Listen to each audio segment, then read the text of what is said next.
Hello guys, welcome to my physical classes में आपका बहुत बहुत स्वागत है। आज हम आपको शक्ति स्ट्रेंथ के बारे में अध्ययन कराएंगे। प्रतिरोध पर काबू पाने की योग्यता मांसपेशियों की शक्ति कहलाती है। शक्ति शारीरिक क्रियाओं के प्रदर्शन के लिए आवश्यक है। शक्ति की कमी से कोई भी काम नहीं किया जा सकता, इसलिए यह सहन क्षमता शारीरिक क्षमता का महत्वपूर्ण कारक है। कहने का मीनिंग है शक्ति जो है ना, शक्ति के बिना कोई भी हम काम नहीं कर सकते, और ये जो हमारी फिजिकल कैपेसिटी है उसका एक महत्वपूर्ण अंग है। शक्ति के प्रकार, टाइप ऑफ स्ट्रेंथ। विभिन्न खेलों में शक्ति के विभिन्न प्रकारों की आवश्यकता होती है। 100 मीटर की दौड़ दौड़ने वाले एक स्प्रिंटर को एक भारोत्तोलन की अपेक्षा अधिक तरह की शक्ति की आवश्यकता होती है। शक्ति को निम्नलिखित भागों में बांटा जा सकता है। कहने का मीनिंग इसमें है, जो शक्ति होती है ना, पावर स्ट्रेंथ होती है ना, हर खेलों में उपयोग होती है। जो एक रेसर होता है उनको ज्यादा आवश्यकता होती है शक्ति की अपेक्षाकृत वेट लिफ्टिंग वालों से। इसको विभिन्न भागों में बांटा जाता है, जैसे स्थानिक स्थिर शक्ति, इसे आइसोमेट्रिक शक्ति भी कहा जाता है। इसको डायनोमीटर से मापा जाता है। भारोत्तोलन, पावर लिफ्टिंग, दीवार को धकेलना आदि इसके उदाहरण है। स्थानिक शक्ति उसे कहते हैं जैसे जिसमें जो है ना, तीसरे व्यक्ति को कोई भी हम काम कर रहे हो तो वो दिखाई नहीं देता। सेकंड है गति या गतिशील शक्ति, जिसे डायनेमिक स्ट्रेंथ बोलते हैं। इसे आइसोटोनिक शक्ति भी कहा जाता है। इसका संबंध गतियों से होता है। उदाहरण पुलअप, पुशअप। इसे गति शक्ति की आवश्यकता होती है। गति शक्ति को आगे 3 भागों में बांटा जाता है। मतलब जो गति शक्ति होती है उसमें जो हम कोई भी काम कर रहे होते हैं तीसरे व्यक्ति को दिखाई देता है। इसको 3 भागों में बांटा जाता है। अधिकतम शक्ति, इस प्रकार की शक्ति की आवश्यकता भारोत्तोलन, कुश्ती, उछलना और फेंकने वाली खेल जैसे long jump, shot put, javelin throw आदि में होता है। इसकी आवश्यकता बहुत कम समय के लिए होती है, जैसे स्प्रिंटर को शुरू करने और गति बढ़ाने में, और लंबी कूद, ऊंची कूद आदि के दौरान शुरुआत करने के समय। जो अधिकतम शक्ति होती है उसका जो है ना, बहुत कम समय के लिए प्रयोग करता है। जैसे शॉर्ट पुट थोड़ी देर के लिए फेंकना, जैवलिन थ्रो, ऐसी जो थोड़ी छोटी छोटी गेम होती है जिसमें थोड़ी देर तक पावर लगती है, उनमें अधिकतम शक्ति का उपयोग होता है। दूसरा विस्फोट शक्ति, यह गति और शक्ति दोनों का जोड़ है। इसका प्रयोग उछलने वाले खेलों में किया जाता है, जैसे लंबी कूद, ऊंची कूद, तिरछी कूद, वॉलीबॉल के दौरान स्मैश आदि का समय उछलना। जो विस्फोट शक्ति होते हैं ना, इनका प्रयोग कहाँ किया जाता है? उछलने वाले खेल में। उछलने वाले गेम जैसे स्मैशिंग करना, तिरछी कूद, ऊंची कूद। ठीक है। अब शक्ति सहनशीलता या सहन क्षमता, इसके थर्ड पॉइंट हो गया।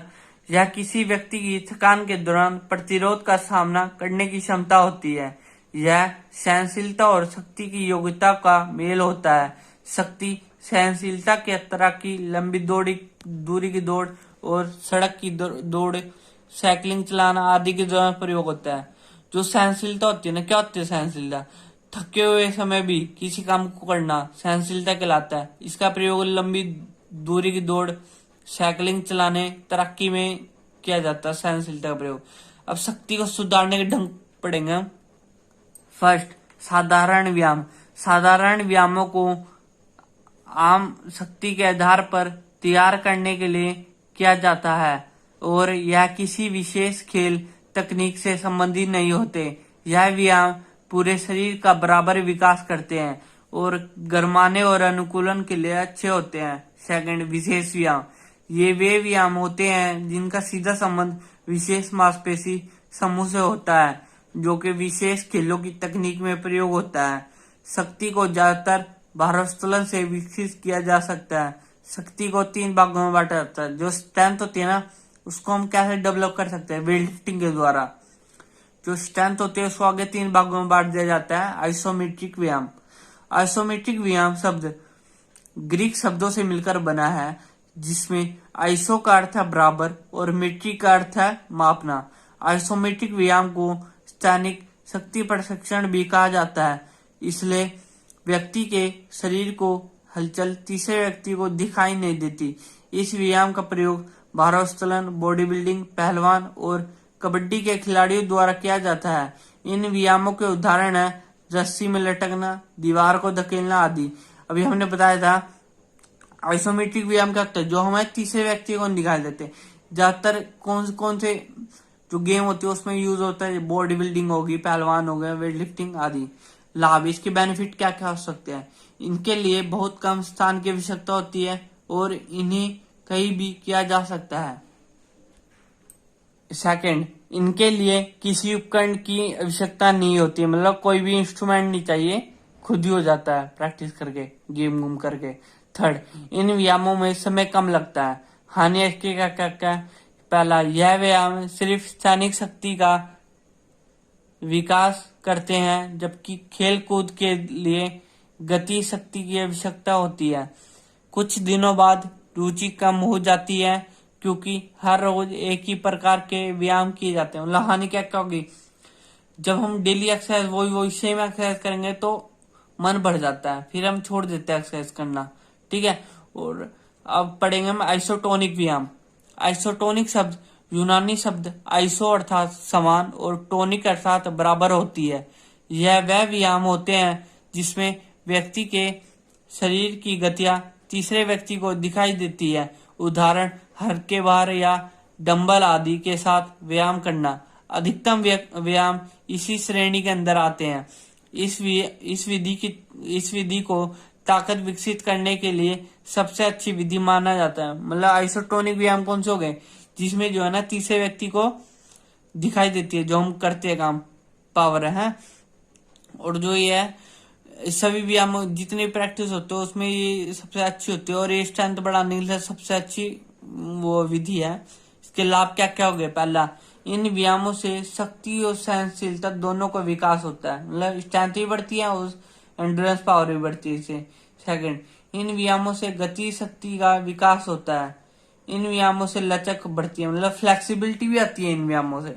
अब इसकी हानियों के बारे में पढ़ेंगे। फर्स्ट, इन व्यायामों को करने के लिए उपकरणों की आवश्यकता होती है, मतलब इंस्ट्रूमेंट चाहिए इन व्यायामों को करने के लिए। ये हानि होगी, क्योंकि जो देहाती बच्चा होगा, गाँव का बच्चा हो तो कर ही नहीं पाएगा इन व्यायामों को, उनके बाद इंस्ट्रूमेंट होते नहीं। सेकंड, इन व्यायामों में मांसपेशियों में सूजन तथा चोट लगने की अधिक संभावना होती है। अब थर्ड प्रकार के आइसोकाइनेटिक व्यायाम।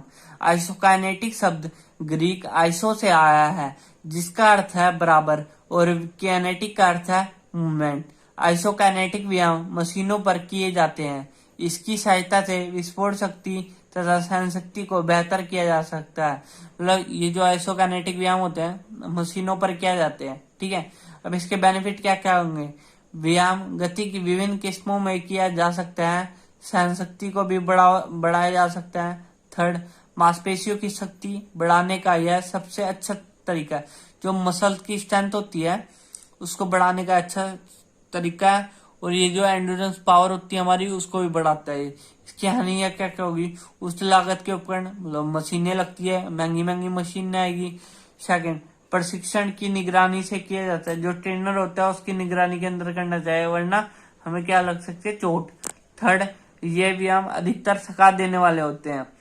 अब शक्ति प्रशिक्षण में चोट लगने से बचाओ, मतलब स्ट्रेंथ ट्रेनिंग जब हम कर रहे हैं तो उसमें जो चोट लगने से कैसे बचाव किया जा सकता है। फर्स्ट, शक्ति प्रशिक्षण अभ्यास करने से पहले उचित वार्म अप करना चाहिए। बताइए, कुछ भी एक्सरसाइज कर लो, कुछ भी गेम कर लो, तो सबसे पहले हमको वार्म अप करना चाहिए। सेकंड, भारी वजन के साथ व्यायाम करते समय सही तकनीक की आवश्यकता होती है, वरना इसमें गंभीर चोट आएगी। थर्ड, सुरक्षा उपकरण जैसे बेल्ट, जूते, कलाई बैंड आदि का उपयोग आवश्यक होने पर किया जाना चाहिए। क्यों किया जाना चाहिए, क्योंकि अगर मान लो हमारे हाथों में पसीना हो रहा और हमने बैंड नहीं लगा रखा, कलाई बैंड, तो क्या होगा, हमें चोट लगने के ज्यादा खतरे होते हैं। फोर्थ, 16 साल से कम उम्र के बच्चों को कम भार का उपयोग करके उन्हें मजबूत करना चाहिए, क्योंकि बच्चों में चोट लगने की संभावना अधिक होती है। मतलब 16 साल से कम उम्र के बच्चे क्यों कहा, क्योंकि अगर कोई बच्चा ज्यादा वेट उठा रहा है 15-16 साल का, तो उसे चोट लगने के ज्यादा खतरे होते हैं। पांचवा पॉइंट, केवल सुरक्षित उपकरण का उपयोग किया जाना चाहिए। बच्चों, जो आज हमने पढ़ाया है उसको नोट कर लेना। Thank you for watching my video.